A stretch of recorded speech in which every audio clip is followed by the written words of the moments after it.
Pertanyaannya, Assalamualaikum. Waalaikumsalam warahmatullahi wabarakatuh. Mau tanya katanya, bagaimana hukumnya kawin kontrak menurut agama Islam? Baik, silakan Ustadz bisa langsung ditanggapi terkait hukum kawin kontrak dalam Islam. Silakan Ustadz. Waalaikumsalam warahmatullahi wabarakatuh. Kaum muslimin rahimakumullah, terutama Kang Ijul yang bertanya ya. Kawin kontrak di dalam fikih Islam diistilahkan sebagai nikah mut'ah. Yang dimaksud dengan nikah mut'ah itu adalah seorang lelaki menikah dengan seorang wanita dalam batas waktu tertentu dengan sesuatu pemberian kepadanya berupa harta, makanan, pakaian atau lainnya. Jika masanya telah selesai, maka dengan sendirinya mereka berpisah tanpa kata tolak dan tanpa warisan. Bentuk pernikahan ini, seseorang datang kepada seorang wanita tanpa harus ada wali atau saksi. Kemudian mereka membuat kesepakatan mahar atau upah dan menentukan batas waktu tertentu, misalnya 3 hari atau lebih atau kurang. Biasanya memang tidak lebih dari 45 hari.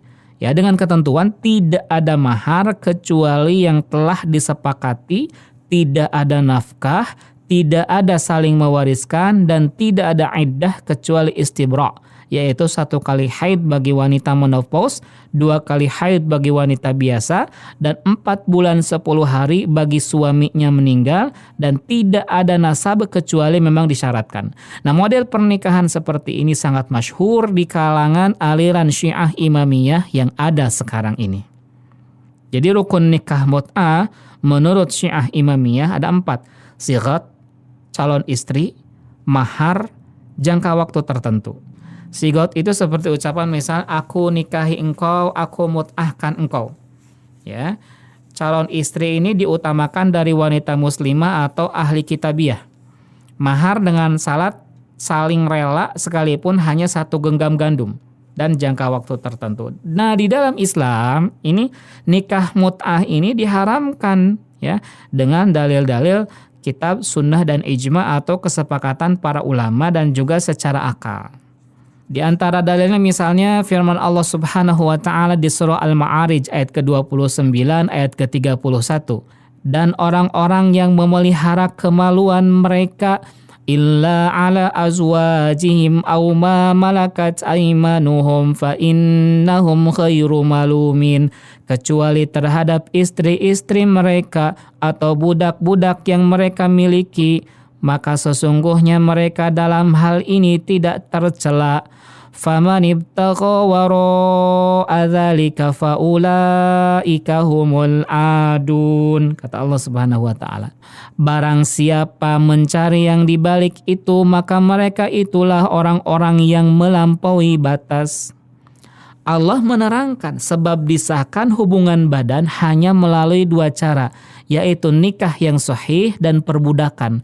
Sedangkan wanita mut'ah bukan istri, bukan pula budak. Allah berfirman di dalam surah An-Nisa ayat ke-25, siapa di antara kalian, yaitu orang merdeka yang tidak cukup perbelanjaannya untuk menikahi wanita merdeka yang beriman, ia boleh menikahi wanita yang beriman dari kalangan budak-budak yang kalian miliki. Allah tahu keimanan kalian, sebagian kalian adalah dari sebagian yang lainnya. Karena itulah nikahilah mereka dengan seizin tuan mereka, berilah mas kawin mereka menurut yang patut, sedang mereka pun wanita-wanita yang memelihara diri, bukan pezina, bukan pula wanita yang mengambil laki-laki lain sebagai piaraannya. Dan apabila mereka telah menjaga diri dengan nikah, kemudian mereka mengerjakan perbuatan yang keji yaitu zina, maka atas mereka separuh hukuman dari hukuman wanita-wanita merdeka yang bersuami.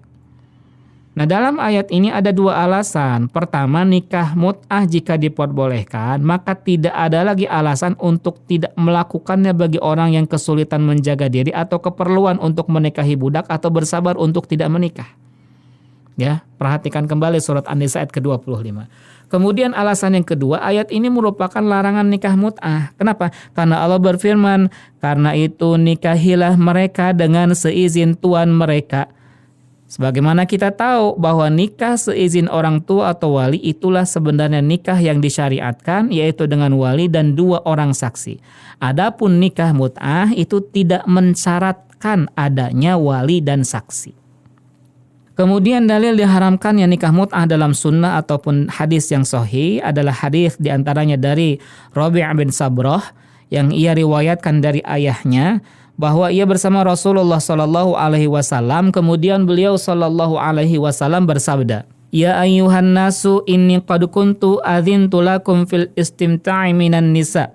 Wahai sekalian manusia, sebelumnya aku telah mengizinkan kalian melakukan istimta' atau mut'ah dengan wanita.